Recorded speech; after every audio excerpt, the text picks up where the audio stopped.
You had a shooting on the dance floor? Yeah, and like... What happened? Just a rival gang thing, like... So from your perspective, you're playing... I was just playing and someone, get down! I was like, why? There's fucking shots, you know, and yeah, it was pretty nuts. There was lots of stuff like that. Yeah, it was pretty mad. Did you carry on your set, or...? Well, I tried to carry on, but they told me to get down, and like, but as soon as it was finished, yeah. Yeah, you just carry on.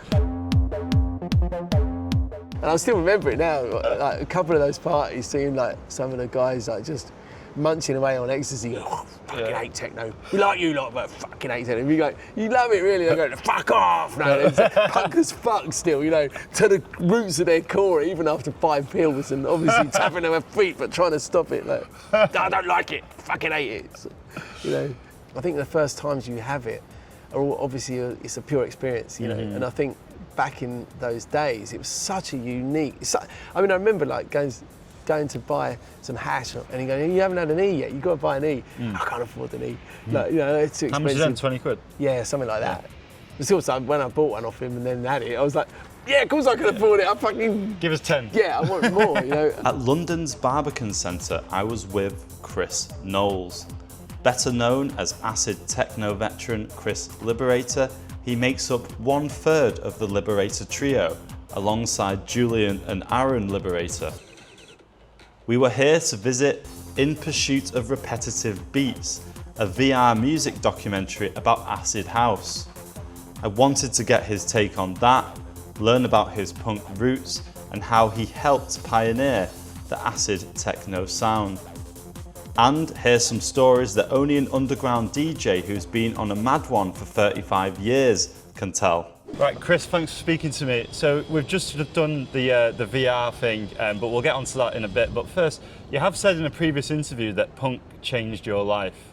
Can you remember the first time that you heard of punk? You must have been very young then. Yeah, I mean, it was in early 1977, and I heard the Stranglers actually for the first time.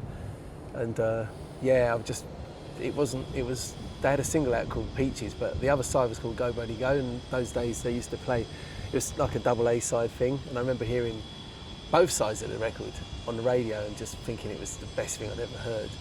And I also saw Mark Perry from ATV on a TV programme slagging off all the things that I was listening to, even though I was only about 12, things like Pink Floyd and Queen, and saying, oh, this music's gone, it's done, you know, there's a new generation of bands coming forward and that's going to clean the slate. And yeah, and it all just fell together, like, really. And yeah, my journey with punk started then, and that was it. I just started buying punk records, and then got into bands, and then by the early 80s I was playing and in the Anarcho-Punk scene, which was kind of founded by Crass, really, and they were heavily political Anarcho-Punk, so that really spun me around. That just changed my attitude, way of thinking and everything. So those punk ideals have obviously sort of carried on through into your subsequent career, you know. Is it something that do you still live by those punk ideals to this day? Yeah, pretty much. Like, I mean, you know, we have millions of, I mean, it's a really complicated subject matter because, I mean, I still abide by all those ideals that I had when I, you know, really got into anarchism and stuff like that. I still think that the freedom that those ideas gave me, and also how you understand the world, I think that's the thing. It just turns your way of thinking about the world into a different thing. You know, you're just always questioning everything, but also realising that, like, kind of is a bit of charade what we're living in, especially capitalist society. And I think, you know, when you get into that mindset, yeah, obviously it changes. You can't really go back again. You can't suddenly just go, oh, well, I'm just not, you know, I'm going to forget about that. So yeah, it was a big change, but a good one, you know, and I still feel that we live like that now. I don't think you can escape the system. You know, I've got credit cards and things like that. People say, oh, you should live outside the system completely. But I mean, things like I turned vegetarian, and I would never, those ideas that we had back in the late 70s, early 80s, those are now becoming the predominant major themes of our society now. You know, it's almost like you wait 50 years and you see things like veganism become to be like, you know, now that's the, oh, if we all didn't eat meat, then, you know, we could save the planet and stuff like that. Those ideas were floating about back then. So yeah, you see these ideas come to fruition. But yeah, I mean, it's difficult to live outside the system completely. I don't think that's possible that easily. And of course I have to capitulate to certain things that, you know, I wouldn't be able to fly around the world and play gigs if I didn't get on planes, and you know, blah blah blah. I've got credit cards and stuff, I have to use them. I don't feel that's wrong, but I just don't still agree with the financial system and stuff. But I think to live your life and to live within it, you have to compromise a little bit. So you were sort of indoctrinated into these values at the age of 12. And how did that sort of play out when you got into more? I would say I was indoctrinated into the values of mainstream society before the age of 12, and then I was undoctrinated out of them. Okay, yeah. And how did that start to play out as you started getting to more like 15, 16? Well, when I got old enough to be able to do a lot more things, you know, obviously like living on my own, like, you know, squatting and doing stuff like that, you know, so you start to be able to take control of your life a lot more when you're still at school, like I was. You know, it was really hard to do what you wanted to do because you're still a youth. But yeah, obviously, and when we started to do things, I mean, for example, I've never gone for a proper job interview. I've always worked, but I never prostitute my brain to work for a corporation. You know, I wouldn't do stuff like, you know, I would only do manual jobs that I thought were like, you know, literally go and work, cleaning toilets, I worked in a sandwich bar for many, many years and do stuff like that. I don't mind doing that kind of work, I like it, but I would never do, you know, I've never gone for a job interview and worked for a corporate company. I did do some writing for the BBC for a short while. What was that? When they started telling me what to do too much, I gave up that. But I was just writing for Radio 4. My friend works for Radio 4, and she got me some work doing, just writing for, you know, for the website really about, you know, they do stuff like, they have like articles about, you know, desert island discs, or they was doing some stuff on quite interesting things. There's some environmental programs, and I was writing stuff for that. So it's quite interesting stuff, but it was, I found it, you know, I couldn't really... It was a bit stifling for you, wasn't it? It was a bit stifling. It was a bit rat race. Yeah, okay. Yeah. And so when did the electronic music start coming in?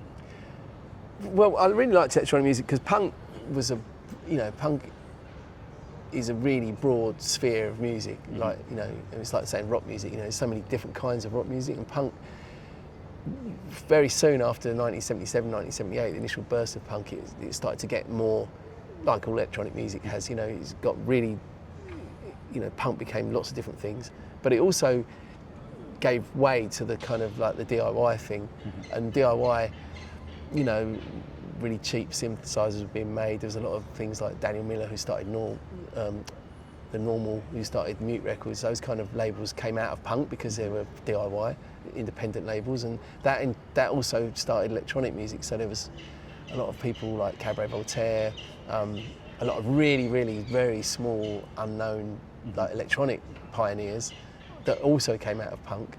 I mean, even bands like Human League, you know, started as very, very underground kind of electronic bands, and then obviously had mainstream success and changed their way. So I was into electronic music all the way through the 80s. So it wasn't just, I suddenly got into electronic music in 1989 or whatever. I was already listening to a lot of electronic music. But that didn't, you know, I didn't like dance music really. I liked the electro albums of the late 80s and stuff like that. But it wasn't like we were talking about earlier on. I didn't really like house music in 1988 when I listened to it. I wasn't really getting that. And certainly like stuff like the Balearic sort of sound, which I've heard bits and pieces of, I wasn't getting that because it wasn't hard enough for me. It was too happy-clappy for you. Yeah, it wasn't really till, I guess, something like liking things like Tackhead and Front 242, those kind of things, which were harder. Suddenly, rave music started to get harder. I remember hearing like Beltram for the first time when that came out, that R&S. Just the early rave, you know, like The Scientist and Eon. Eon was a great influence on me because Eon made these kind of faster, ravey kind of electronic music things that you can almost see a link between that and early electronica, and it was on an independent label and stuff, and it was rave music at the same time, and that suddenly, like, you know, grabbed me, and taking ecstasy helped as well. Can you remember the first time that you thought, okay, well, actually, I'm interested in this, I'm going to go to one of these events? I think, it was definitely, I mean, the other thing as well, hip-hop and gangster hip hop. I remember we were taking ecstasy and listening to that, you know, because it was better than listening to house music. I didn't like house music, but we were like, you know, but it was the early rave stuff. I mean, Enjoy, that kind of thing. Yeah. As soon as it started, you know, I'd say stuff like Scientist and The Scientist, like who made the beat, not The Scientist, the dub producer. And things like that, and then Enjoy, things like that. It was just tougher, harder music, and it just suddenly like, I like this, you know, and it seemed like the right way to go. But it's still nowhere near as hard as what you've become synonymous with. So when did the acid techno start coming in? Well, the thing that people forget, this is what we were talking about earlier on, I think that between 1988 and 1990, there was house music and there was some techno, but it was slow. There was no drum and bass. There was only like the early rave stuff, which was the proto drum and bass, which was all, again, most of it 125 BPM. It was always very slow. But between 1990 and 1993, there was a massive surge in every kind of electronic music, and it all started to become identifiable as certain types of electronic music. And people forget this, you know, they kind of go, oh, how come you got into techno? Well, there wasn't techno as we know it. There wasn't acid techno. There wasn't drum and bass. There was none of this music. It all flourished in that very small period of time. BPMs of the records I was buying went from like 125 to 150 in a matter of months, you know. Wow. It was like, so even if I play old hardcore, you know, like what we call hardcore back then, which was, you know, like, so you could play a record like Zero B or first Prodigy record, it'd be 125, 135. 3 months later, you know, Production House were making records at 145. Wow. 6 months after that, It was almost like an arms race. it was 160. Yeah, and the same with Four to the Floor. So you had like, you know, we were buying a lot of the records from Europe. So if you take something like Frank de Wolf's records or R&S's records, you know, the early rave, harder stuff, it's all 125. It wasn't 100 faster than that. But by the end of 1993, 94, Heart House were putting out 160 BPM hard trance records, you know, and it went massively in sort of all directions. And when we started Stay It Forever in 93 and tried to produce what we wanted from the sounds around us and the new records we've been buying, we were already playing a lot faster. That had only happened really in that last 12 months, but you know, as a reflection of the music, you know. So the thing and the with drugs as well, they got harder and more gnarly as ecstasy started to get infiltrated with other kinds of things. like MDA. MDA being a great example. Yeah. So the drugs on the scene were changing and people's tastes were changing and we were into the energy of it all and going faster just seemed better. But we stopped, you know, I mean, I remember we played for Bedlam, like Bedlam sound system. When we started playing for Bedlam, we were all playing techno about 125. By the time Bedlam went to Europe, we were all playing, you know, well, most of the DJs, Aztec and we're playing like Gabba, like, you know, it's 180 BPM. When you say when they went to Europe, do you mean after the Criminal Justice and Public Order Act? Yeah, 94? about 93 to 94. So because of the act, you had Spiral Tribe and sort of Bedlam moving to France? Yeah, so by this point, we'd started a label, we were doing regular squat parties every weekend in London off our own bat and also with other crews that were starting. It was a massive explosion of stuff. And Steve went with Spirals out with the Bedlam rig to you know, get away. I mean, a lot of the Spirals got into all the shit that they got into with the criminal justice bill. Some of the people we were working with, Conspiracy, they also got charged under the criminal justice bill. So we were due to kind of go on away with them and do stuff. Yeah. But they kind of just had enough by that point. Did they do prison time? Or was it... They didn't, but like it was close to coming to that. So everyone was worried about the outcome of the post-Castle Morton trial. Yeah. You know, I mean, luckily we didn't get charged ourselves. But you did well to get away with that. A lot of people did get out of Castle Morton unscathed, us included. But a lot of people, and Steve and Bedlam and a lot of other rigs got away with it, but some didn't. And the Spirals, probably because they were there to the bitter end, they were the last people to pack down. What, 2 weeks was it? I think it was more like 7 days, 6 or 7 days. But they, you know, a lot of people, the police have been on the site. They just not identified who was doing what and what rigs were what. So a lot of those people got arrested. Before Castle Morton, there was the Beanfield, his recent anniversary of the Beanfield. How influential was that particular incident when it came to like the later sort of free party scene? Me and Aaron Liberator, we were at Stonehenge in the year before the Beanfield. You know, I was 16, 17, maybe 18. And going to Stonehenge was like the free festival. You know, that was the one you wanted to go to. Yes. All the travellers were there. Even the anarcho-punk bands like Crass were playing there and stuff like that. So it was a very much a part of our DNA to be like in the free festival circuit. And even then, Glastonbury was like the more commercial big brother of Stonehenge. So when the Beanfield happened and the traveller scene got smashed, it was. Just in case any of the audience don't know, explain what the Battle of the Beanfield was. So a bit like after Castle Morton, the authorities came down hard on Stonehenge after 1984, I think it was, because, you know, that festival, I mean, I just remember it really well. It's just a massive, it got really, really big. It was like, you know, they were just selling, you know, I remember just having like whatever, 17 quid when I arrived and just going, right, there's hot knives at this place. I can buy this kind of LSD here and I can buy this. So it was all very much like open, you know, drug culture going on.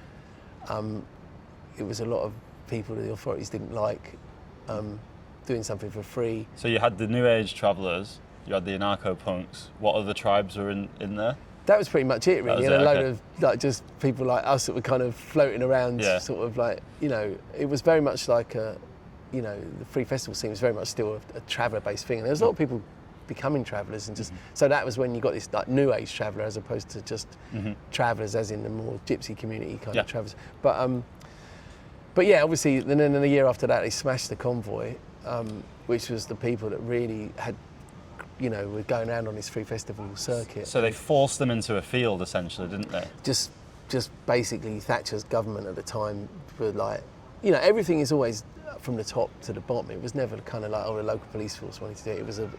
It was a political thing, and it wasn't just the travellers. It was everything else during that period.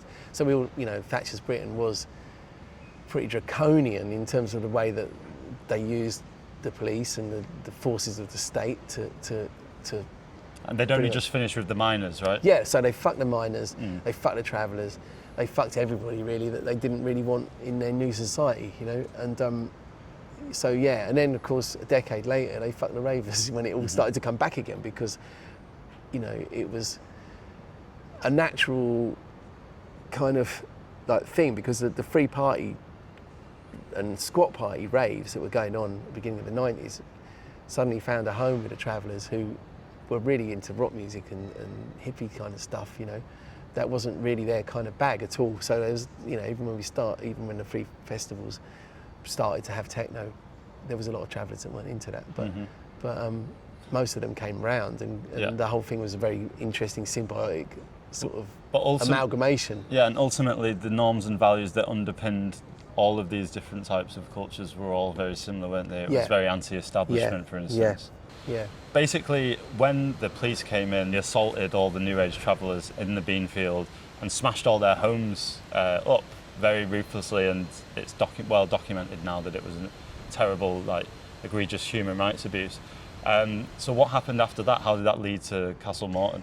The free festival scene didn't die out entirely. I mean, I remember like thinking, well, that's going to be the end of it, you know. And I was, you know, like I said, I wasn't on the road, so I didn't, you know, I knew people that were, and I knew, you know, we all knew that like that was kind of, it come to a head at that point. So, but the free festival scene, as in everything, even after Castle Morton, you know, it didn't die. Raves didn't die out, and free parties didn't die out. You know, it just went back underground. And I think the festival circuit and the free festivals continued, but they were really small, just small gatherings of, you know. But there was still a scene, there's still a circuit, and people still went to those festivals, and it slowly grew up again. And by the time it got to the sort of around 1990, you know, there was a big traveller scene again, and there was like at Glastonbury when the Travellers Field first, I think Tonka brought their sound system to that. I wasn't there at that one, and that kind of like started to get this whole thing going again with the rave scene, and that obviously increased things too. You know, that created a bigger traveller movement and a new generation of people into electronic music. Of course, as you know, from 91 onwards, it just went, you know, the whole thing went together, and that whole scene. So if you look at like even the year when it all got smashed, there was like Lechlade and Castle Morton and other festivals.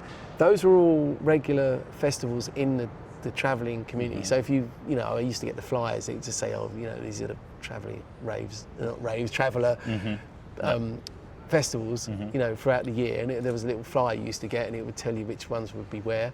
And when the electronic music became amalgamated with those things, they were still set on those dates, you know. So Avon Free Festival was going to be like, you know, on this date, and those dates then suddenly became like massive, not just traveller festivals, they became like big raves, you know. And so you had Lechley before Castle Morton, and then Castle Morton, but the authorities were already looking at this and going, this is way too many people. And when did the moral panic in the sort of press start? I think Castle Morton was the one. I mean, everything changed after that. It was the best party ever, but it was also the nail in the coffin, because, you know, 50,000 people descended on this, and it was out of control as far as the authorities were concerned. You know, I guess the biggest promoters of Castle Morton, though, were the authorities themselves and the media.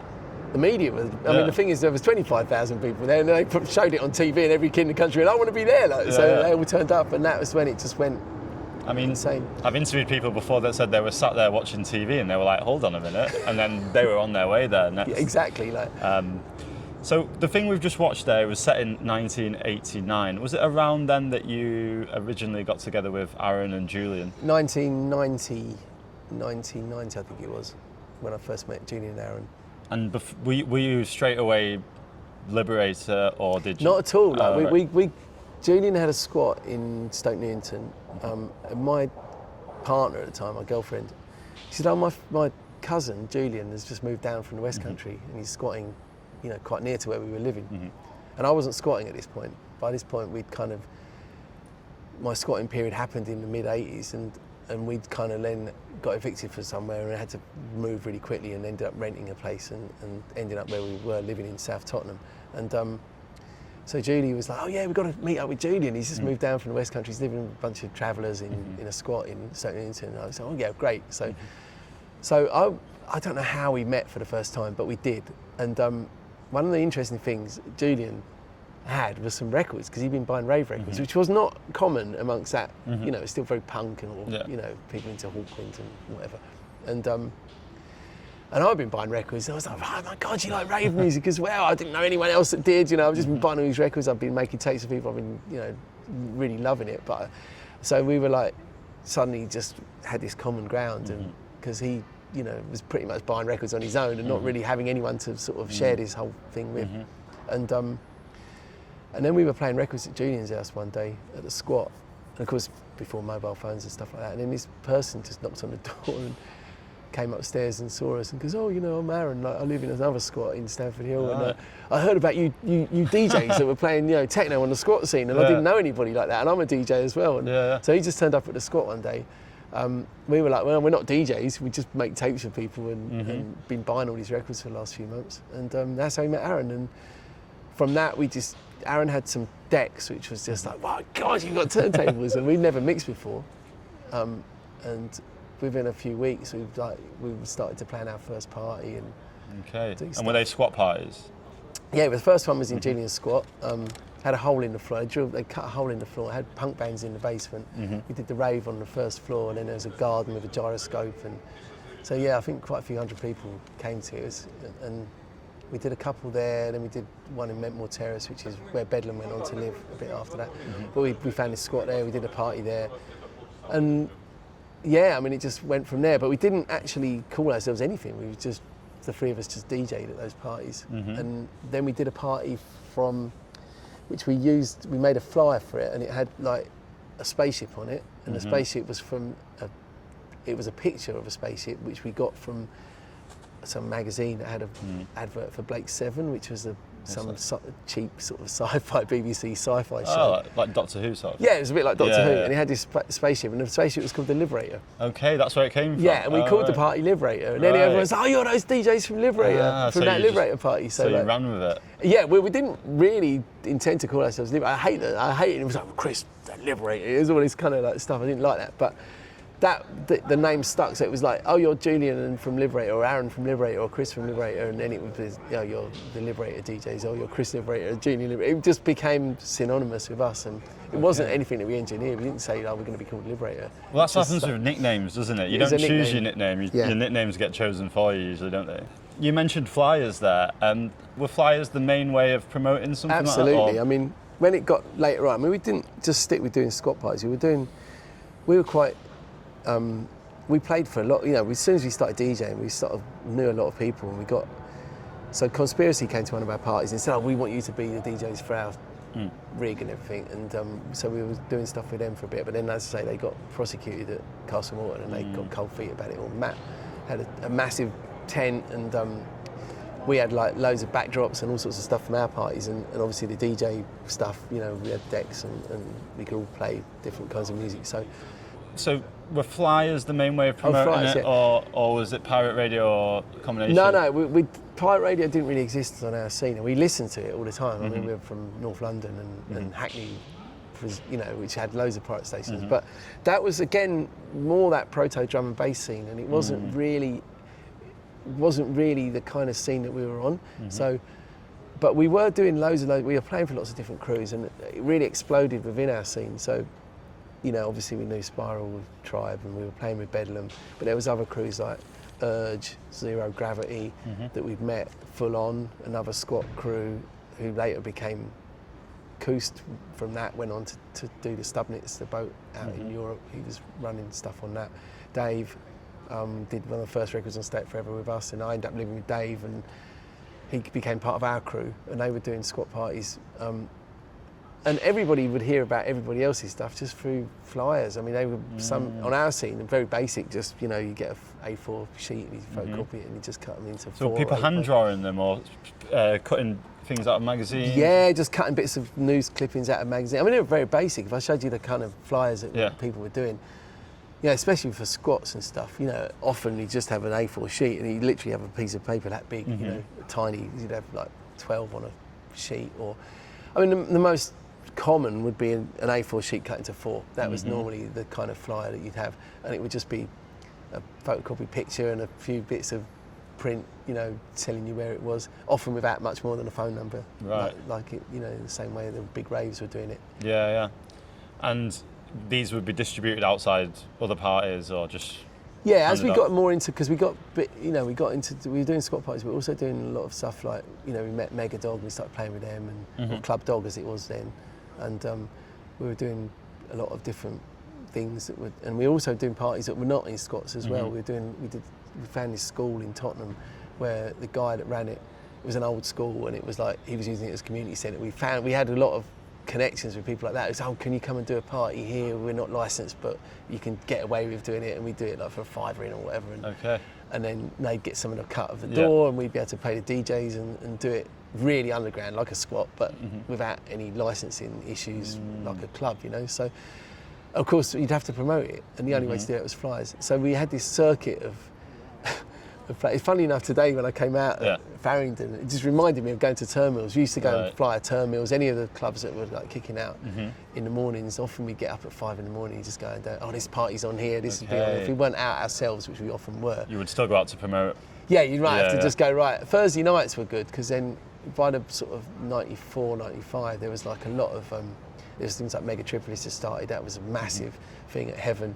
Very much again from the festival sort of scene, but it was a club night, and 1,500 to 2,000 people would go every week. So you could go down there and start giving out flyers, and get kicked out at like 5 in the morning or whatever. Yeah. We had a little circuit, you know, and then all your flyers on the scene, all the parties that were on the scene, you kind of go to all of those and give flyers out. Yeah. Do you think it's better when there's a digital thing? Because obviously the flyer has now largely gone online, right? But do you think that sort of the culture loses a bit of something because they don't have these physical artifacts that people can look? No one's going to look back at a Facebook post in 15 years' time, but someone will dig out a flyer from the bottom of their sort of, you know, their drawer. I think it's easy to be nostalgic and go, it was much better. I mean, I didn't fucking like going out like 6 in the morning. And like, having said that, though, you always met thousands of people. That was a really good thing. And it was a lot more hands-on. And of course, flyers are brilliant because you can keep them, and you know, and you've got something physical. You could plaster your bedroom wall with them, and exactly. Like so there was a lot, and people look for flyers. You know, people would come out of parties going, "Give me everything," because I want to know what's going on. But of course, if you didn't get out and do that, then you would also could face, like kind of not getting any people at your party. Yes. Whereas now you can just put a post up and people will be it. there. But of course, But everyone else can though. So well, this is the thing. competition. It's really difficult, and I think, of course, with more underground parties, the illegal ones and stuff, it wasn't. Now that's the death of a lot of the squat parties and the free parties is that people do use social media. It creeps out on social media. Someone says this, the authorities are watching or the police are watching, and that's it. The party doesn't happen. So that was one of my questions I was going to ask you. Do you think that social media has made it easier or harder to put on a free party or a squat It's made party? it more difficult to get away with it. But like at the same time, obviously you can still get the word out a lot easier without having to go out and actually physically put something in somebody's hand. And of course as well, I mean, even when flyers were around, you'd still be really paranoid about the police getting hold of phone numbers for things like the free party lines. Of course they knew most of them, but when it got really big with United Systems and people like that actually having really well publicised phone numbers that you could phone up to find out where the illegal parties were, you had that paranoia that the police would always be checking those numbers, and they'd have to change relatively frequently to stay. But then of course once they changed, then it wasn't out in the consciousness of everybody. Oh, I know the number for United Systems, we'll phone it up. Oh, it's changed again. Oh fuck, So it's a cat and mouse game that's very difficult sort of balancing act for the promoters, right? So what sort of misdirection and stuff was used to sort of keep the authorities away from the party? There wasn't really too much of that. I mean, did you put out a fake address or like send them one No, way? there wasn't really that much going on. What tended to happen a lot, and I think probably in the first raves it happened as well, you'd have a venue and then you put the information out, and of course at 2 a.m. it get, the system couldn't get through because there's already police there, or they were stopping ravers from coming in, which happened a lot. You'd have a party with like 500 people in it, but you wanted, 500 were still outside.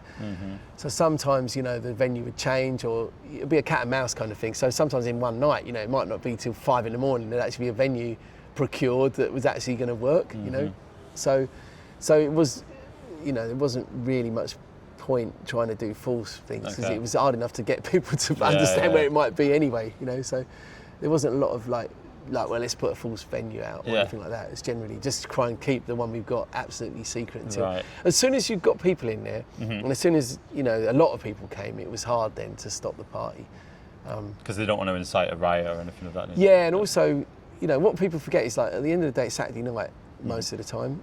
Police go out, they've got like all the drunk normal clubs kicking out, fights outside pubs, and so a lot of the time, the myth about it is like, oh yeah, thousands of police would turn up at everything. It wasn't like that. A cop car with 2 cops would come, you'd be chatting to them all night, and they'd just be monitoring it because they couldn't do anything else, and they were normally really all right, they didn't care. I mean, many times I'd be standing there at midday talking to coppers and just chatting with them.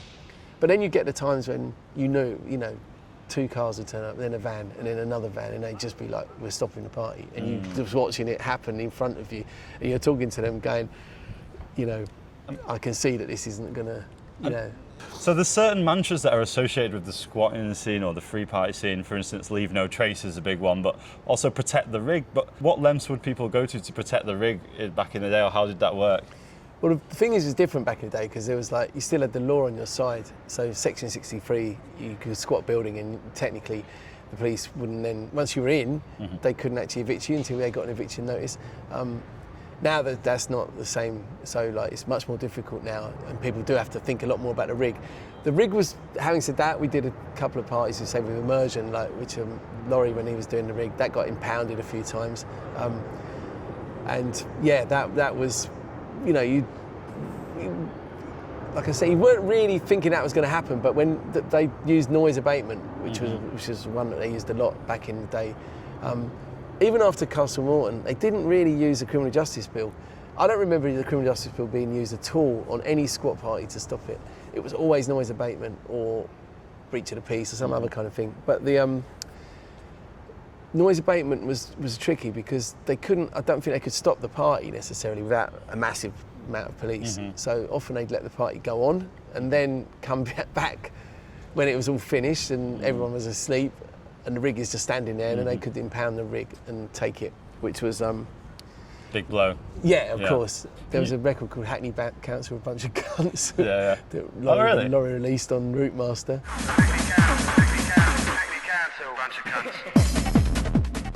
Which is nice. Have to dig that a response, to the rig getting impounded after a particularly. I think it was a party in Stoke Newington, and the police came and said, "Oh, there's a noise abatement," but I think everyone was acid and just told them to fuck off, and they didn't think about it. And of course, the next day they came and took the rig, and. See, people are vulnerable when they've been partying for like 15 hours, aren't they? That's the problem. They would have gone in after the second hour, they would have got the resistance, but 15 hours in, struggle. I mean, it was good. People did resist. You know, there was like, I remember some of the earliest raves going to some of those, and it wasn't always like, people would be like, the police would turn up and go, the police are here, like, and everyone was a bit sheepish about it. But as time went on, people got more militant and realised they did have rights, and also that safety in numbers. If there's like 1,000 people inside a building and there was 2 police outside, and they might be giving it the large about coming in, and you just go, no, you're not coming in. Or if you are coming in, like, you're not going to do anything about getting us out because we're staying, and you started to realise you did have some power as well, And you can see the values of the punk scene overlapping very much with that sort of activity. Absolutely, yeah. I mean, it was, throughout the last 30, 40 years, there was sound systems like Ec𝓈ta𝓈y that just carried on just doing punk. I mean, we played with Dogshite, my punk band. We played a lot of raves where Ec𝓈ta𝓈y were just doing a punk room, which was still, just purely punk. And a lot of the punks never liked any kind of electronic music, or we did a lot of eviction parties back in the day, punk evictions. A lot of the punks that lived in Stamford Hill and Stoke Newington would go, "I'll get Liberator in to do a eviction party in our house," and I still remember it now. Like a couple of those parties, seeing like some of the guys like just munching away on ecstasy, fucking hate techno. We like you lot, but fucking hate techno. You go, you love it really. They go, fuck off. No, it's punk as fuck still, to the roots of their core, even after 5 pills, and obviously tapping on their feet, but trying to stop it. Like, I don't like it. Fucking hate it. So, were those people ever converted? Or, nah, they never admit to it. Can you remember the first time you were booked abroad to play? I think the first time we went abroad was to play in Spain. A friend of ours, it was in Scotland, friend of ours, Oscar, asked us to come to play this rave in the north of Spain. I think it was in Ec𝓈ta𝓈y. That was the first time we got booked actually to go and play and supposedly get paid for it. But we had been over to Netherlands quite a few times. We went over with Bedlam to do some squat raves with Immersion, with Laurie. We went over and did a couple of parties in squats in Netherlands, and there was it was a sort of time when it exploded, because then we had some other friends there that we got really well in with that were doing a little tiny club on Herengracht in Amsterdam. So we started to go over to do stuff with them. But we went to Utrecht, we met Curly and some of the crew from there. Again, but that was squat party kind of stuff where we just go over in the truck or just get a ferry over and go and play and hang out. So, but yeah, it just became more, international at one point. We went over to Czech Republic, and there was some friends that we'd met, I think, in Netherlands, who knew a German guy there who booked us to come over and play there. And there was a site outside the Czech Republic where we had some friends that lived there, and so we started to travel more and more. And when did the Teknivals start?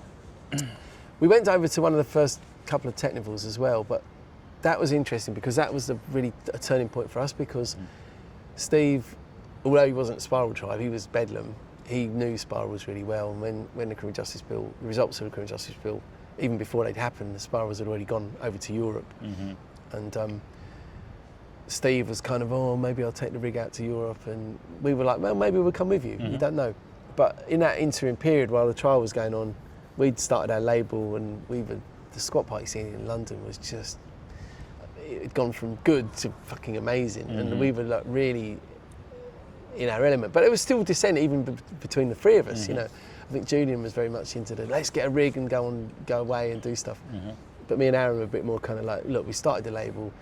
Why do we want to leave London? It's really fucking banging. Every weekend there's a massive squat party. At least, we're doing good parties here. We're playing for loads of different people. So there was that pull, and then Steve went, and we went, okay, we'll come over, we'll go to one of the two of the Teknivals, which we did, but it didn't feel like it was for us really. We enjoyed the Teknivals, but it wasn't, we were really, you know, it was really starting to happen with the label, and we were really getting into what we were doing. And the squad parties in London, there was like a load of new rigs, so there was Immersion, and who became completely immersed in this kind of thing with us. We did a party at Tyson Street where we needed a rig, and we met this guy, Laurie, through Caroline, who was part of our crew, and she was like, well, there's a guy we know in Brixton doing these kinky techno parties, he's got a rig. Maybe we can get him to come and do the rig at this party, because he didn't have one. And he came up and we met him, and then he said, oh, I'm making music, come make some music with me, and went in the studio with him, and he was squatting, and that was it. We just fell in with Laurie. We were meeting a whole bunch of people at this point. Back to the Planet had split up, which was a kind of traveller-y punk band on the scene. And through our connections through Club Dog, we met David Drummer. He wasn't known as that then, and Guy through them, and went to work in Henry's studio. That's David Drummer. He got into he came to some of our parties. Oh, I fucking love what you're doing here. I want to be part of this. And so this little collective of people. We met Giselle, who'd been playing original acid house raves in South London, and she came and started working with us and doing parties with us. And so we had this little collective of people that was growing, you know, and a lot of them were musicians. So we started making a lot more music, and our vision of what we wanted was changing with the sound. And before acid techno became a thing, we'd kind of released quite a few records on the label, but we hadn't quite got what we wanted out of the sound.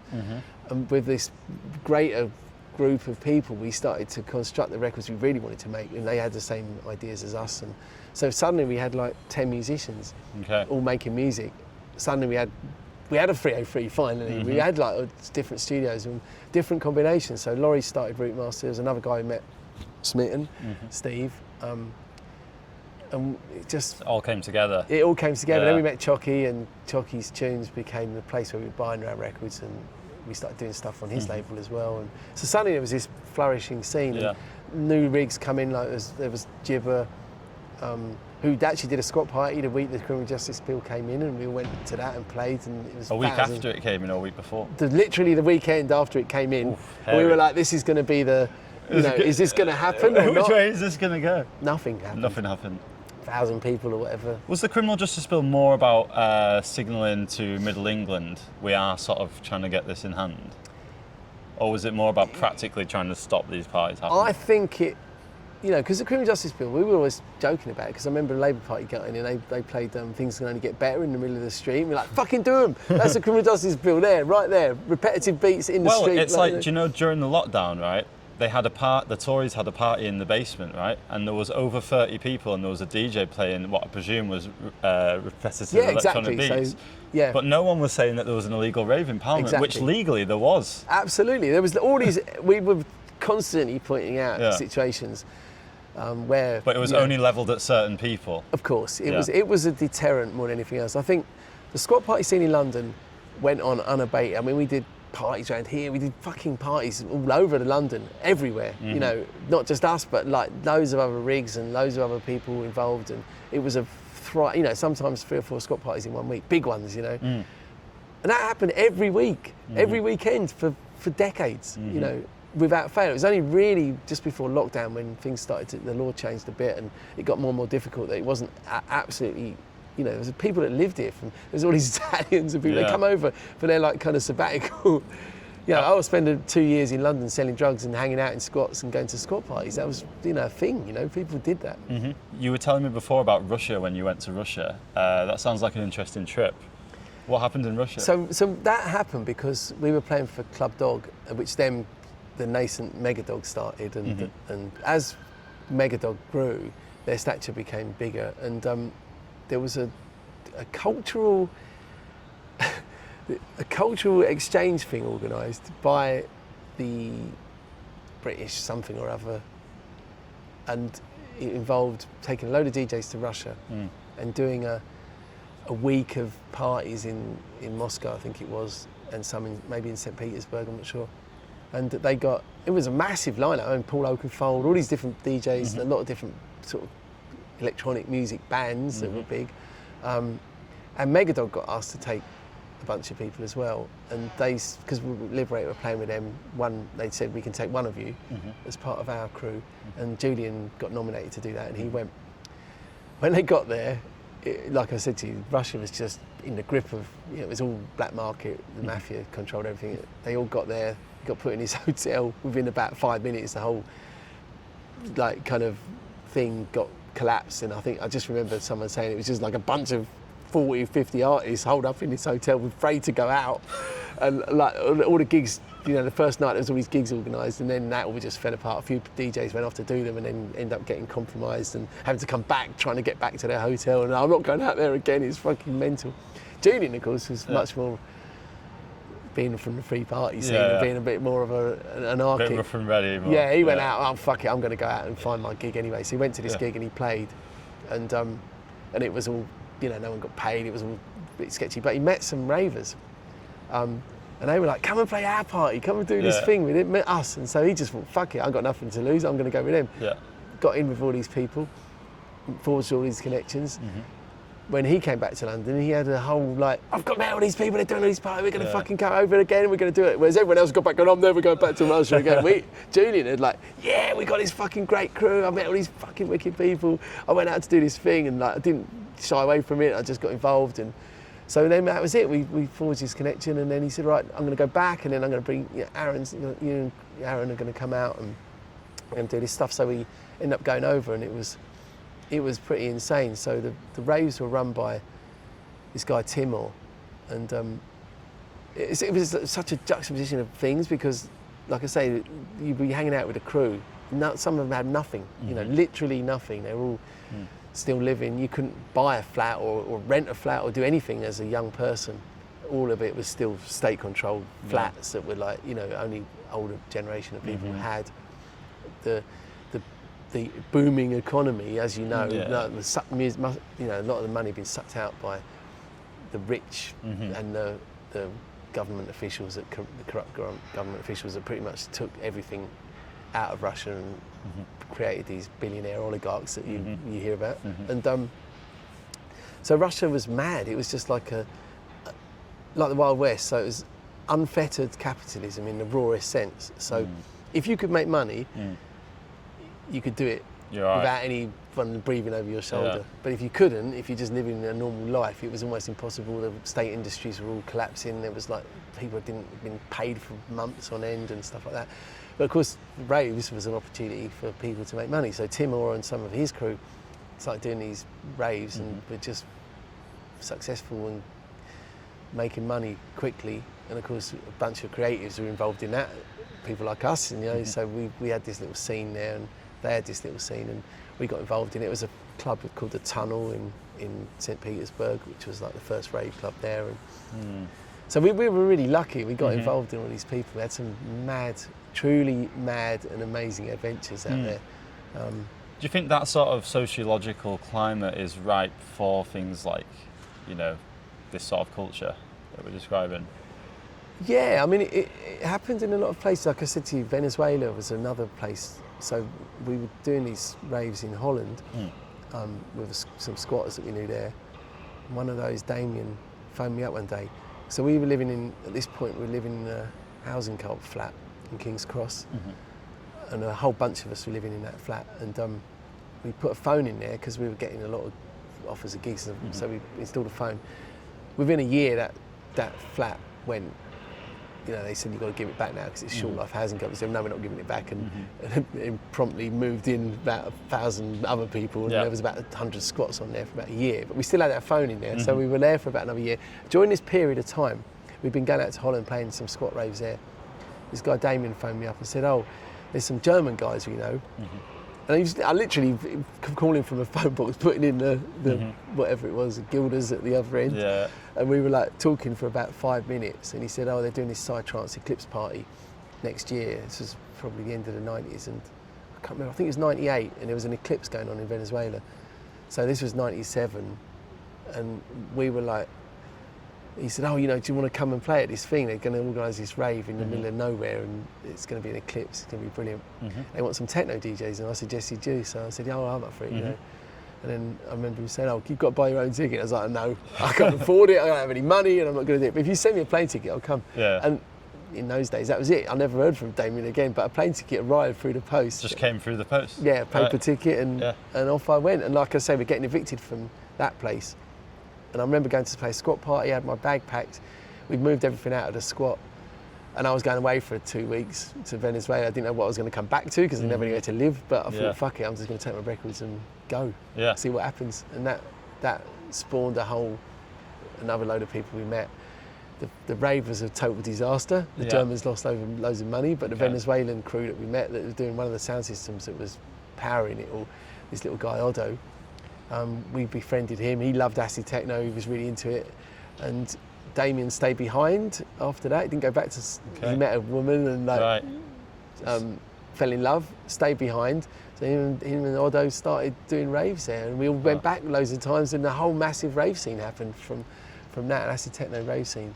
So when you look back at that sort of sense of adventure that you've just described, then the ticket comes through the letterbox and that's it really. You don't even know if your home's going to be there when you get back. How do you feel when you think back? Like what feelings does it evoke when you think back of them times? I mean, I suppose it was pretty stupid. I mean, Caracas is like the murder capital of the world. I remember getting off and having no idea about that at all, and then getting in a pickup truck and this German woman. So no one was there to receive you when you arrived? You're just on your own? I met another DJ, a French psytrance DJ, and he was like, "Are you here for this thing?" He said, "Oh yeah." Like, none of us knew we didn't have any numbers, we didn't have anything. Just literally just going, well, someone hopefully will pick us up. They know when the flight's coming in, they bought the ticket. I'm guessing they'll come and get us. And somebody did come and get us, and we were just in this open truck, pickup truck. But I remember stopping in Caracas before we went out to the coast where the rave was. Mm-hmm. And them saying, "Don't get out of the car. It's really dangerous." Like, and go, "What do you mean? We're in an open pickup. Just stay here. Don't move." Like you know. And when we went back there, lots of times, it was pretty mad. I mean, even squat party DJs were going out there and living there for a year, just playing at raves and kind of. Wow. But everybody that did stay there, got into some kind of violent misdemeanor. I mean, I had people shooting on the dance floor, and I was playing there. You had a shooting on the dance floor. Yeah, and like what happened? Just a rival gang thing, like. So from your perspective, you're playing. I was just playing, and someone get down. I was like, why? There's fucking shots, and yeah, it was pretty nuts. There was lots of stuff like that. Yeah, it was pretty mad. Did you carry on your set, or? Well, I tried to carry on, but they told me to get down, and but as soon as it all finished, yeah. Yeah, you just carried on. Yeah. Just DJing from behind. Yeah, just got up and carried on. But yeah, we went to Brazil, and another guy that's come to squat parties in Brazil. A Brazilian guy that was living in London, a journalist. He came and just picked up loads of our records and said, "I'm going back to Brazil to live. I'm going to try and start a scene there." And there was no rave scene there. And gave him the same thing. And just a few months later, the phone said, "Right, there's been a couple of raves. I've played out a couple of them, playing your music, and I'm going to bring you over. Our friends are going to, want to bring you to play at this rave. It's just started." And again, the same thing happened there. Massive Brazilian thing, which was still involved in now. So did you think at the time that 30 years later you would still be immersed in this culture? You would still. No? I mean, I wouldn't have thought it would have lasted 5 years, let alone 40 years almost. It's like, I mean, we did that exhibition. I don't know if you heard about that. We did a Stay It Forever. No. So last year at Fold we did a. Oh yeah, for the 60th birthday thing. For the 30th birthday, but it was a couple of years late because of. It wasn't lockdown. your 60th birthday, was it? No. My 60th birthday was this year. Yeah. And that was at Fold as well. That was at Fold as well. Yeah. But no, there was an exhibition there of the history of acid techno. Okay. And Stay It Forever for the last 30 years, and which was it had everything with obviously got Roland to sponsor it. It had like Roland equipment there. You could go and use the 303. We had a rave squat party mock set up with like decks and everything, so you could play DJs playing all the way through. And went on for it was like a 5-day thing. We had like talks, showed the free party films, the two free party films that had been had some Q&As and the exhibition you could walk around. We managed to get loads of stuff, loads of photos and some video films of people talking. Various people. So it was a really good exhibition. Because one interesting thing about your career, if you'd call it a career, is that you've managed to balance really well being a big part of this sort of underground scene, but also keeping the lights on and putting food on your table. Like, what considerations do you have when you're making that balance? That's really difficult now. I mean, we have months when we don't earn anything, but I'm still playing loads, I mean, I'll give you a good example. So next week I'm playing at two things. One is homeless benefit in Bristol, big thing, big sexy festy. They've done loads of them in London. I always play at those. And I'm playing at Ec𝓈ta𝓈y, whereas every DJ's getting like just their basic petrol money, but it's part of the scene. It's our crew, Ec𝓈ta𝓈y is a wonderful little festival. But so you have that kind of thing where now I'm 60. It's not like as easy as like it used to be when I was 30, because I can't, driving, traveling, it's hard, so I don't find it easy. But I've still got two kids to look after. I've still got, I haven't got any money. We've got, we own our own flat, just about, and that was like the only thing I've got. I've got no money in the bank. I've got no savings. I've got, we've always lived very hand to mouth, but we've survived doing what we wanted to do. I've done other bits of work and stuff, but we still have all our labels. We still make vinyl. I run a record store. That's, again, it's not a money-making thing. But then every so often I get a really well-paid gig, and that, kind of keeps everything going. It's a really difficult balance, you try and do the best things you can do. Like, I played a gig like last month, and then went out to the free party in the woods and played there. But you're always thinking, you've got to think about everything. If you're going to play a gig someone's put on, you balance it out. You can't just start going, I'm going to play the free party afterwards, because no one's going to go to the paid gig, and that's what's paying your petrol money to get there. So you've got to always think about the dynamics of everything. It's interesting because not many DJs manage to get that balance. I mean, Andy Weatherall did it well, but yeah, it's interesting when people get that balance really well. I think we're really lucky. We've got a really good scene, that just is into our music and into the the vibe of what we do, and it's a worldwide thing, and we've got friends all over, and there's a lot of countries, like I said, like Poland and Brazil, where we've got friends that still adhere to this same thing, and they know that we're tied in with the punk thing, and then we have that ideology, and I think hold on to that very closely. And like I say, I mean, one weekend, last weekend we went on tour with the Dog Shite and played some gigs in south of France, all staying in squats and stuff. Of course we lost money, we didn't make even our flight money back, but you do it because that's what you believe in, and that's how you feel about it. And whatever, always people ask me, well, as a young DJ, what do you say? I said, you've got to just love it. You've got to love it. You can't do it because you think you're going to make a career out of it. If you do that, maybe you will succeed, but you're more likely to fail. It wouldn't have the longevity. It's less likely to have the longevity, though. Well, I think the thing about it is, in hindsight, you can go, we've had a longevity of all this stuff, but you never think of it like that. You just do it. Yes. I did it. I love techno. I was in a band. Our band was, I loved being in punk bands, and then that punk band went into more. We started to write slightly more commercial music, and the scene changed, and then that band had loads of problems. We didn't get to where we were, and I was literally got into DJing, and it just overtook my everything. It just I could not think about anything else. I just loved it, and you do it because you have to do it. As a musician, you have to do it. It's like, I love this music, I want to play it, I want to do it. The ideologies that we had, you're never going to change. You're not going to start going, oh well, I'm only going to pay fucking, if you pay me $2,000 to play in some fucking club like Ministry, and I'm going to stay all my music down and play the music I don't like and make. And I want to be on the compilation CD. Yeah, you don't do that. You just do what you've got to do, and we're going to do it. We're going to produce our own records. We're going to produce our own parties, and we're going to do it the way we want to do it. And no one's going to tell us what to do. Do you think that sort of attitude or that authenticity is the reason why a whole new generation bought into your music? Well, I don't know. I mean, that's the fascinating thing. I think it's amazing that people still love, I mean, it's great that we've got this older crew, but it's an intergenerational thing, it's not even like, the people in my generation still like acid techno, but there's a middle generation that got into it that maybe from the early 2000s that went to parties or got into it. And then, of course, there's a newer generation. There's an even newer one now. I mean, the people that were young 10 years ago, a good example is like Benji 303, who was just 18-year-old, got into techno and making techno and doing acid techno and the whole squat party and free party scene. But even he's like, that's 10 years ago now. But there's another load of young people, and there's like Red Tech and all these people taking rigs out, still trying to do squat parties, and they're all young and they're really enthusiastic, and I think it's fascinating and amazing. And it's not like like you see at Bolter, you've got this whole scene, not just about one type of music, but really more into the roots of why they want to do it. You know, the same ideology, which is, you know, that Boomtown thing. It's a really amazing time still. I mean, it's loads of young people really into it. There's loads of young rigs doing free parties. And acid techno, again, there's loads of producers and young kids doing it, and they really like it, and it's humbling for me that they do, you know. It's quite unique because usually, traditionally, every generation rails against the previous generation, you know. The punks were like, fuck disco, but this hasn't happened with this culture. This culture, it's just continued and continued and continued.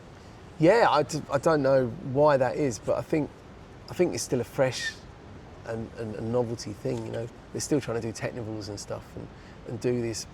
The sound system thing is, I mean, it's an adventure thing, you know. I mean, people. I mean, when I read the Spiral book again, you know, even I was like, oh my God, I wish we could do this all over again, you know. And even the stuff that they did a lot more things than we did, you know, because they travelled a lot more than we did. Not in this, I mean, we travelled a lot as well, but I mean, they travelled with the rig very early on. After they went to Europe, they went off to do India and stuff like that. So, and even, you know, even when I read it now, it still sounds exciting. And I still feel like I want to do it again, even though I'm too old to do that now, really. And I think if you're reading that stuff, you know, it's still an adventure, you know, to take a rig out and just go and see the world and get on with it and take the music out. And if you love music as well, and people in the underground scene, they love music. You know, people always ask me that question, like, oh, when people say, oh, I like music, I like a bit of this and a bit of that, you don't really like music, do you? If you really love music, you really fucking love it, and you have to, that has to be part of your life, a big part of it. And it's not, you know, people love raves and they love the music and they love the feeling of freedom that it gives them, and that's something you can't buy that, you know, you have to live it, and that once you live it, then it's in your blood, and then that's a bit like being, you know, any kind of adventurous lifestyle. Once you've tasted it, you can't really go back to straight society. You can, but I mean, you're always going to have that part of you is just veering towards that ideology, and I think that is something that we've all had, and that passes on to other generations, you know. But it is fascinating. I don't know why it's stayed the same. I mean, the music has stayed very similar as well, you know. I mean, even the new stuff's largely borrowing from the old stuff, right? I think within acid techno, we've done everything. We've gone right out into the fringes of techno and slowed it down, got faster. You know, the 303's always been a big part of it, but for a lot of the time, during the early 2000s, we weren't even using 303's. We were just making a lot of different kinds of techno and stuff. But of course, it comes back round to this kind of basic, traditional sound that people really like. It's very energetic. It's very bouncy. It's a good sound, you know. And of course, you know, it comes back around to that again, and people want to make that classic sound again, and that's definitely circled back round many times over, and get a lot of young kids that want to make that sound again, you know. Yeah, it's really interesting. I haven't really seen certain culture or certain music transcend generations like that. If you could go back and redo any party again, is there any particular one? I don't know. You could relive it? I don't know. I think I'd like to go to the parties I didn't go to. I think I always read about other parties that I didn't go to. They're the ones that you kind of wish you could have gone to. I think reading that DIY book certainly made me think I'd love to have gone to those. But having said that, I didn't really like house music. They were playing house, so I probably would have gone and gone, oh, this is so I don't know. There's no, like, you know, I mean, I've been at some of the best parties ever. I could never have, you know, wished to be better. I've played at some of them and I've been to some, you know. Some of the parties I've been at abroad have been some of my favourite things, you know. I don't know. I mean, I always say Castle Morton because it was so brilliant, but I really enjoyed Ec𝓈ta𝓈y as well. But I enjoyed so many other raves around that time. Some of the smaller ones and there's so many that I could just pinpoint and go, that was the best party ever, and we talk about that, you know. Castle Morton's gone down in such mythical legend now that someone was telling me that someone came up to them and said, oh, you know, I was at Castle Morton. And we're like, hold on a minute, how old are you? It's impossible for you to have been at Castle Morton. We used to joke about it because there was a Sex Pistols gig at, I can't remember. Oh yeah, the Free Hall or something. Yeah, and it was about the amount of people that were at that. We always used to joke about it. It was only like 300 people there or something, but according to, you know, the amount of people I met that said they were there, it was like thousands and thousands. So, but talking about other music that's got the same ethos and has carried on is punk as well, because you know, that still has that same thing. And I think it's because it's pure, you know, it's got a proper pure political ethic and a DIY ethic, Talking about house, what did you think of the VR documentary? I really enjoyed it. It reminded me of like raves that I've been to, raves that I didn't go to. Certainly, like a lot of people, you know, I always hanker. I wish I could have gone to some of the first, you know, say the first of those 1989 kind of raves. I probably would have really enjoyed going to Shroom if it was now. Some of the Balearic and original acid house clubs. I love acid house, you know, I love acid, all kinds of acid music, but I still think I probably would have just been not so into the music, but having enough ease, I probably would have loved it, you know. But just to be at those original parties, you know, the pre-free party rave explosion, you know, some of those original, so that made me feel like, oh, you know, some of the raves I did go to at that time were like that, but I always hankered after. I would love to have gone to, the Quad in Liverpool. We had friends in Liverpool. They always talk about the Quad, and the Quad was fucking brilliant, you know, it was proper, you know, cheesy rave stuff, but it was just these amazing times, you know, and I missed some of those like 89, 88 raves. I'd like to have gone to some of those, and that made me, it reminds me, like, especially when the Belgian bit came on, you know, being in a rave like that. I remember being in raves like that and loving it, and, you know, just everyone you spoke to, fuck yeah, I'm buzzing on all these pills, it's amazing, I love you, and all that kind of stuff. It's a cooler vibe now, but you can still get it, you know. It's a funny thing because people go, oh yeah, it was brilliant back then, it's not as good as that now. That's not true, you know. I go to parties all the time where I think it's really good. It's a modern version of that, it's a different kind of thing. You don't, that purity of the ecstasy experience that happened when we all first took it is something that we can't go back to that age, you know. Everybody's blasé about that kind of thing, you know, and but I think you can still go to a party and have a fucking brilliant time now, you know. Well, it's that whole thing about rose-tinted glasses as well, isn't it? That this whole debate, I've written an article, it's probably the most controversial article I've ever written, where sort of people say, were the ecstasy pills better in the 90s or now? Well, if you look at MDMA content, they're certainly stronger and cleaner now. They don't have other drugs in it now. It tends to be pure, you know, 1 in 3 pills have over 200 milligrams. So if you look at the data, then it's like, well, the pills are better now. But, you know, thousands of comments, no, they were better then. And is it because people are mourning the loss of youth?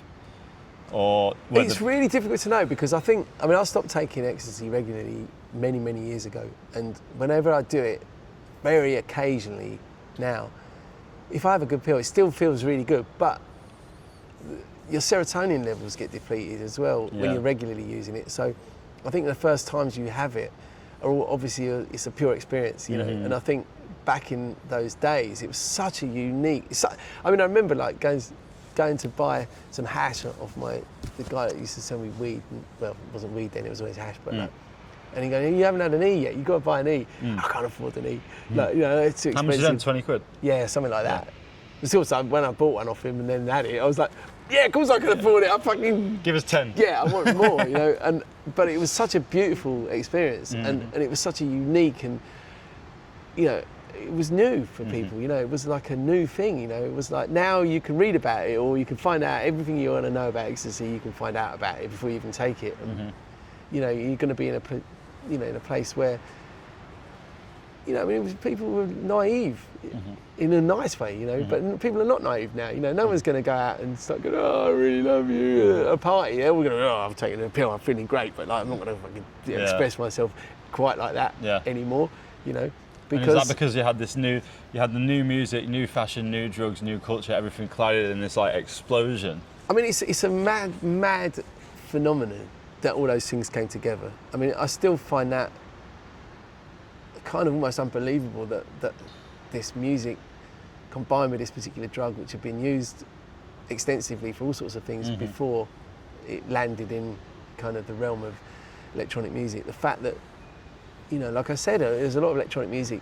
It was really strange that it all kind of came together. And we know the stories of the Balearic legends that, like, you know, the B4. Yeah, you know, and you know, you hear about them sort of go, oh, well, I invented it, and it was I brought it back from Ibiza, and we took this drug out there, and blah blah blah, and we combined it with music. But it was a lot more than that. I mean, it kind of like, you know, so many things had to happen for it to become the phenomenon that it did. And we were lucky because we saw it happen in, you know, I saw it happen from nothing in places like Brazil or Venezuela, and then, you know, you see how fucking powerful it is for the first time, and people get together and have that experience. The other thing as well, I mean, people got really into MDMA for a while, like especially in the sort of 2000 to 2015 sort of period.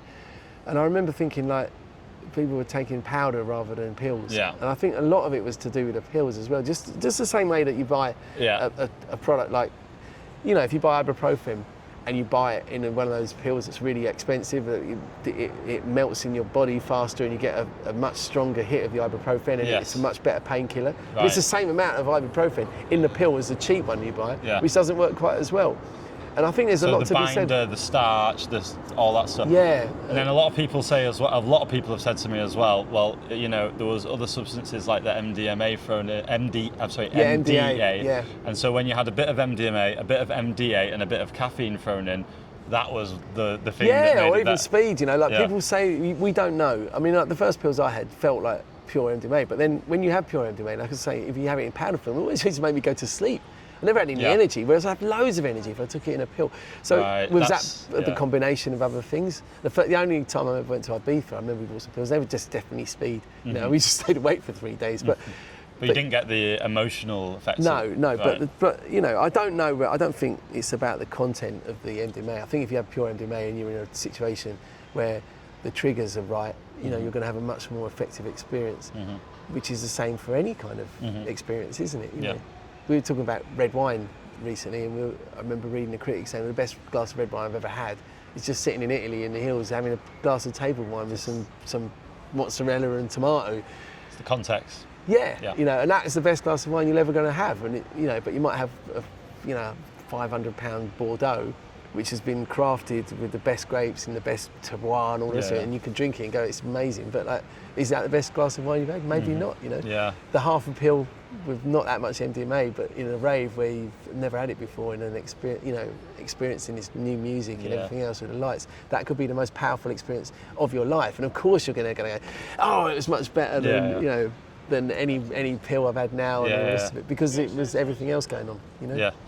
Yeah. What releases have you got coming up? We've always got loads and loads of releases coming up. There's a few things. Me and Sterling have just finished an album which is coming out soon, which would be quite a big thing. Me and Sam are making a lot of music at the moment, Sam D.A.V.E. I've been working with Chokky and Sam. We've got an acid house project we've been doing. So there's called Servants of Struggle, which is Servants of Struggle. Nice yeah, title. which is actually going back to much slower acid music. And we did an EP recently, and we've got a new one coming out in a few months. And that's something we want to do live as well. So we're going to quite excited about doing that. And that's a proper harking back to, you know, late 80s acid house. It's very much with a modern twist. It's different, but it's got that same sort of speed. And it's nice working with Chokky because he's a pioneer of acid house as well. So, and we've been friends for many years, and you know, so it's good to be doing stuff with Chokky and Sam from the punk scene as well. Sam D.A.V.E. And me and Sterling's album, I'm looking forward to that because that's real. It's going to be 8 tracks of just slamming acid techno, but we're trying to do different things. But it's not going to be any filler. It's not like an album where you go, oh, there's an ambient track. It's going to be straight, 8 straight up. Where can people see you? What gigs have you got coming? Well, because I'm reducing my social media input. I mean, you always find out when I'm playing the next weekend on my Chris Liberator Facebook or Instagram, but I don't really. Or Resident Advisor as well, probably. Yeah, there's places you can always find out stuff. I mean, I would just look at the flyers, you know, and the events. I mean, you know, obviously I was doing Boomtown, me and David Drummer will be playing on one of the biggest stages there, but it'll be Acid Leak as well, which is always running 24/7 at Boomtown. We'll be playing there. Some other smaller festivals, we've got Woodfest coming up where we're playing with Dogshite, my band, one of my punk bands. Hagar the Womb is the other one. Yeah. Chris Liberator, thank you very much. Thank you very much. I hope I haven't waffled on. No, not at all. That was really interesting. When I consider the direction that overground legal electronic music culture is heading down in 2025, I can't help but think that perhaps we need more people who cling to the punk values. Surveillance culture continues to seep into British nightclubs with increasing CCTV, ID scanning, and some people even pushing for facial recognition technology, raising serious privacy and ethical concerns. one single multinational entertainment company now controls a significant portion of UK festivals, and they're pushing for sanitised, corporate and increasingly expensive events. Aggressive PR companies are taking advantage of the cash-strapped and beleaguered media industry in order to silence their clients' critics. Perhaps we need more people who champion the anti-capitalist, anarchic and underground DIY principles of the punk movement and the anti-capitalist and freedom-centering values of early rave culture. Perhaps we need more people like Chris.